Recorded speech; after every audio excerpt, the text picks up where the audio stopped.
और इस बीच आपको बड़ी खबर बता दें, झारखंड विधानसभा के सत्र के दौरान कैग की रिपोर्ट चर्चा में है।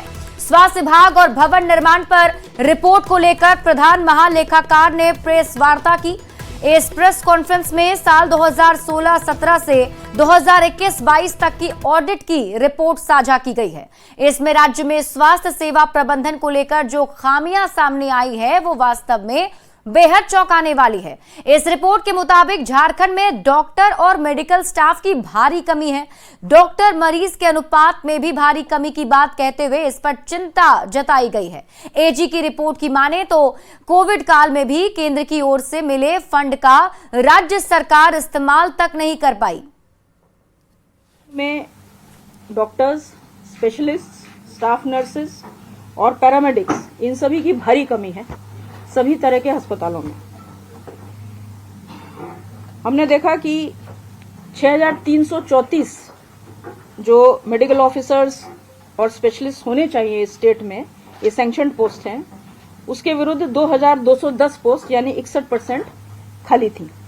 दूसरी हमारी मेन फाइंडिंग जो है वो है हेल्थ केयर सर्विसेज यानी स्वास्थ्य सेवाएं। स्वास्थ्य सेवाओं से हमारा तात्पर्य है OPD, IPD, maternity, OT, ICU. तो इस तरह की सेवाओं में हमने देखा कि सारी स्वास्थ्य सेवाएं कहीं भी उपलब्ध नहीं थी। डॉक्टर पॉपुलेशन रेशियो जो है वो झारखंड में बहुत बदतर है। जो हमारा नेशनल एवरेज है भारतवर्ष का वो है कि 10,000 जनता पर, पॉपुलेशन पर 37 डॉक्टर हैं और यहाँ झारखंड में 4 हैं। 10,000 पॉपुलेशन पर 4। 756 करोड़ का फंड कोविड के लिए उपलब्ध था। 756 करोड़, उसमें भारत सरकार का शेयर भी था और राज्य सरकार के शेयर भी था।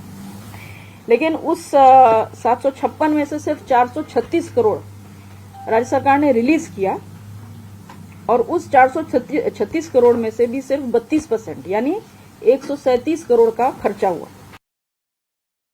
तो कैग रिपोर्ट की बड़ी बातें आपने सुन ली और अब बात कैग रिपोर्ट पर रार और सियासी तकरार की करते हैं, क्योंकि जैसे ही रिपोर्ट सामने आया उसके बाद से ही झारखंड में सियासी हलचल बढ़ गए हैं और विपक्ष की तरफ से सरकार पर हमला बोला जा रहा है। झारखंड में जेडीयू के इकलौते विधायक सरयू राय ने भी कैग की रिपोर्ट के आधार पर हेमंत सरकार पर बड़ा हमला बोला है। सरयू राय ने आरोप लगाया है कि बन्ना गुप्ता के स्वास्थ्य मंत्री रहते हुए कोरोना काल के वक्त पर बड़े पैमाने पर लूट हुई थी।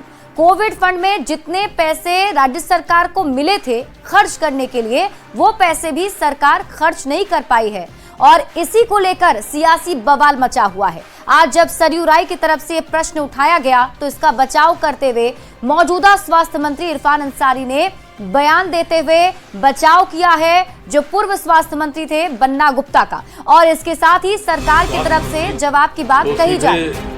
जेल में भेज देना चाहिए इसको। झारखंड में कैग रिपोर्ट पर रार और सियासी तकरार शुक्रवार को दिन भर देखने को मिली। जेडीयू के इकलौते विधायक सरयू राय ने एक बार फिर से आंकड़ों के साथ ऐसा सियासी बम फोड़ा जिससे राजनीतिक गलियारे में खलबली मच गई। राजनीतिक होमवर्क के सुरमा सरयू राय ने खुलासा किया कि झारखंड में कोविड फंड का पूरा उपयोग नहीं हुआ।